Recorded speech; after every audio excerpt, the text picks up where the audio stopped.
Listen closely. That is the sound of 30 tons of Krupp steel rolling toward your trench. You are trapped in the mud of the Eastern Front, 1943. Your anti-tank gun is a smoldering wreck. Your squad is gone. All you have left is a blunt wooden log, a bottle of volatile gasoline, and 6 seconds before you are crushed into the earth. To the uninitiated, the German Panzer was an invincible god of the battlefield.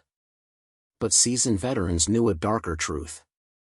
Beneath that impenetrable armor plate lay a series of fatal, engineering sins.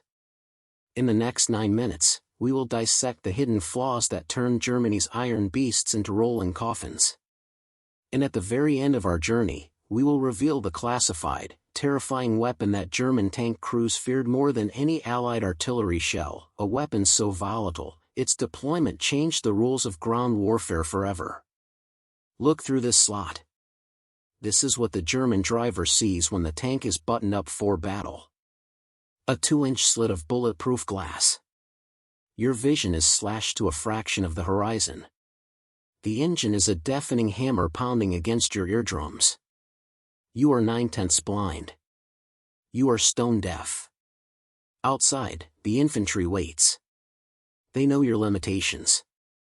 They know that while a Panzer can sprint at 15 miles per hour on a dry Hollywood newsreel, the chaotic reality of a scarred battlefield slows it down to an agonizing crawl of 8 miles an hour. The tank is a giant, short-sighted beast, and you are about to step directly into its blind spot.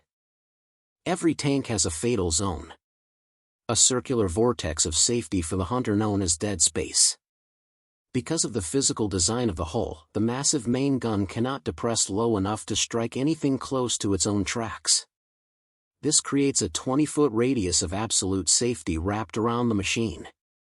If you can cross that deadly clearing, you enter a zone where the main cannon is utterly useless against you. But getting there requires impeccable timing.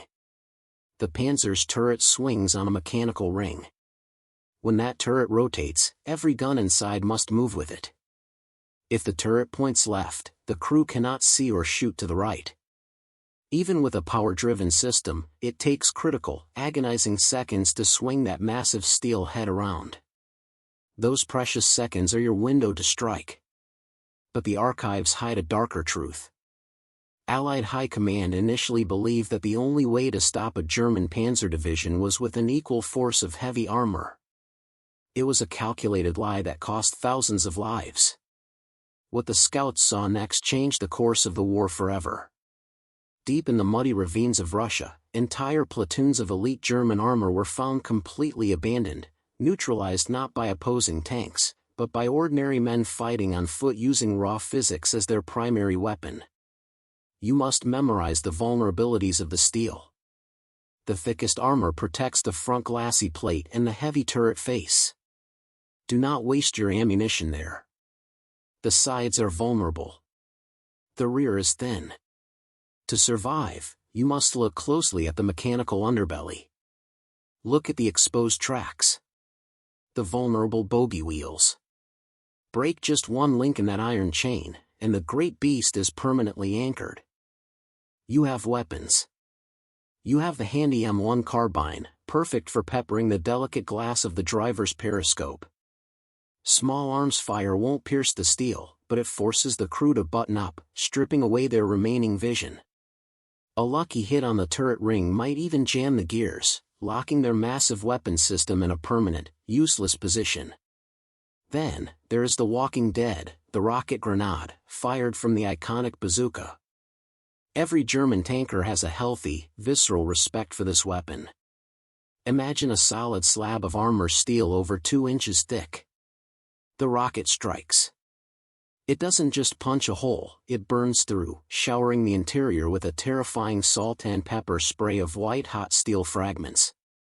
Beside the rocket, you carry anti-tank mines and the versatile smoke grenade to blind your target. The battlefield demands absolute teamwork. You face a stalled beast. It has run out of fuel, or perhaps its complex transmission has failed. It cannot move, but its guns are fully operational. A direct rocket attack from the front is suicidal. The dense foliage will deflect your projectile. The squad must split immediately. 2 men take the launcher. The third man moves out alone to the left flank. He raises his carbine and fires a sharp volley directly at the commander's exposed cupola, driving him down into the iron hull. The turret begins to grope, swinging heavily toward the solitary shooter. The bait has been taken. While the main guns point away, the rocket crew sprints from their cover, reaches point-blank range, aims directly at the thin side armor, and fires. The iron beast is instantly converted into a scrap pile. But at the 7-minute mark of any armored assault, the tactical reality shifts. What the scouts saw next changed the course of the war forever. German armor commanders began using their stalled, damaged tanks not as mobile vanguard units, but as heavily fortified, camouflaged pillboxes. A stationary Tiger tank embedded in a tree line remains a lethal, terrifying threat that can sanitize an entire valley from 2 miles away. To defeat it, you must use psychological warfare. Imagine a narrow dirt road. Suddenly, the driver stops dead in his tracks. Ahead lie 2 neat rows of ordinary tin cans, set up like tenpins across the dirt. Put yourself in the place of that German crew. Is it a harmless trap, or are those cans concealing deadly teller mines? The commander has 2 choices. He can stop and send a crewman out to investigate, making him a perfect target for your sniper. Or he can throw the transmission into reverse, backing up straight into the path of your hidden rocket team. The fear of the unknown stops the tank cold. But what if you are completely out of rockets and mines? You are down to a single smoke grenade and a thick, heavy wooden log found by the roadside. This is pure, raw desperation. You hurl the smoke grenade directly onto the engine deck. Thick, white blindness envelopes the machine. The driver slows down, terrified of driving blindly off a cliff. Under the cover of the dense white fog, a single soldier dashes straight into the dead space. With a powerful heave, he jams the log deep between the moving bogey wheel and the rear idler wheel. The tank moves forward another 3 feet. The log wedges itself with immense force, snapping the iron track under its own tension. The tank is frozen. As the panicked crew pops the hatches to escape the smoke, the remaining infantrymen stand ready to clear the deck. And now, we return to the mystery we posed at the very beginning. What was the classified, terrifying weapon that German tank crews feared more than Allied artillery? It wasn't the bazooka, nor was it the heavy anti-tank mine. It was the Soviet Molotov cocktail variants mixed with self-igniting phosphorus.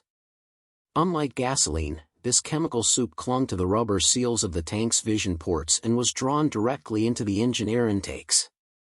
Once inside, the phosphorus mixture would instantly liquefy the aluminum engine blocks and suffocate the crew within seconds, turning the interior into an inescapable furnace without ever denting the exterior armor plate.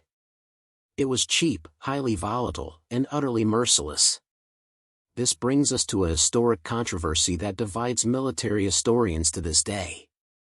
When German General Heinz Guderian pushed his armored divisions deep into enemy territory without sufficient infantry support, was he a tactical genius who understood the psychological power of speed, or was he merely a cold-blooded gambler who needlessly exposed his vulnerable, blind machines to the deadliest hunters on the battlefield? Cast your vote in the comments below. Was he a genius, A, or a gambler, B? Don't forget to like this video, subscribe to the channel, and hit the notification bell.